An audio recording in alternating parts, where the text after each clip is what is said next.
saya ada cerita sedikit tentang wajib militer, di mana dalam salah satu chapter kehidupan saya harus berada di Israel selama beberapa bulan yang cukup menggugah banyak sisi nasionalisme saya. Jangan melihat dari Yahudi yang dikatakan oleh pemahaman beberapa ahli agama sebagai musuh Islam, di mana di sisi lain agama itu seharusnya tidak punya musuh. Yang punya musuh adalah orang yang mengaku beragama. Itu kata pemahaman yang saya kurang pandai dalam urusan hal itu. Balik ke topik, berada di Israel sebagai manusia atau humankind, homo sapiens, satu spesies kita ini, dan yang beda hanya nation state atau negara bangsa. Israel seperti halnya Singapura, negara kecil minoritas berada di keliling negara besar, baik secara populasi maupun sumber daya alamnya. Israel dan Singapura itu negara yang sangat tidak punya apa-apa, namun faktanya keduanya menjadi negara kaya. Keduanya punya kesamaan, ada wajib militer. Di Singapura 2 tahun, di Israel 3 tahun. Kembali ke Israel, anak-anak mudanya sangat kreatif. Itulah impresi sewaktu beberapa kali bertemu dan berdiskusi dengan mereka di kafe, di meja makan. Semuanya kalau berbicara selalu menomorsatukan negaranya. Di Israel sendiri warganya ada yang Kristen, Islam, Davidian atau agamanya Nabi Daud, pastinya Yahudi, dan ras atau sukunya juga beragam. Jadi Israel sebagai nation,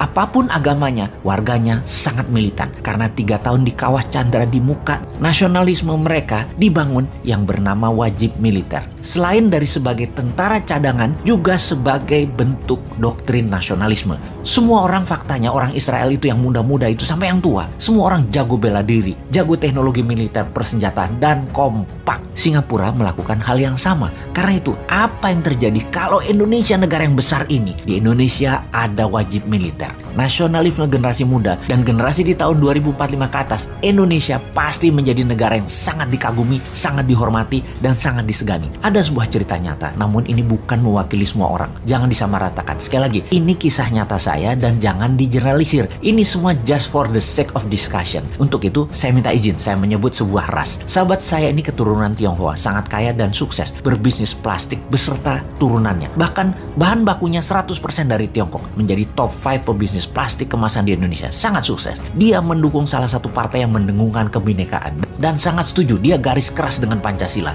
Lalu suatu hari saya lagi makan malam, saya yang dianggapnya berseberangan dalam pandangan politik, di mana dia sangat memuja pejabat-pejabat sekarang yang menjabat karena beberapa mitra bisnisnya yang menjabat itu. Dia mulai bertanya, kalau lu konsep bernegaranya kan beda nih sama yang sekarang, apa yang lu lakukan kalau ada kesempatan mendapat mandat? Saya menjawab setelah menyelesaikan kunyahan makan malam itu dengan berkata, saya akan adakan wajib militer di Indonesia. Anak lu wajib militer 2 tahun tinggal di Barang. Anjrit, dia tersendak. Waduh, lu bener-bener dah konsepnya. Gue bisa pindah ke Singapura kalau kayak gitu, bro. Gue baru ngeh lu bilang begitu. Karena gue itu kan individualistik. Istilahnya warga dunia deh, world citizen. Kemana ada cuan, ya gue ikut. Kalau lu buat wajib militer, ya mendadak anak turunan gue jadi pada nasionalis. Uang dan bisnis gue jadi di Indonesia doang. Ah, lu gila. Saya lanjutkan. Dasar globalis lu, ngaku-ngaku NKRI. Sok-sok teriak kebinekaan buat tantang wajib militer ke anak turunan lu jiper.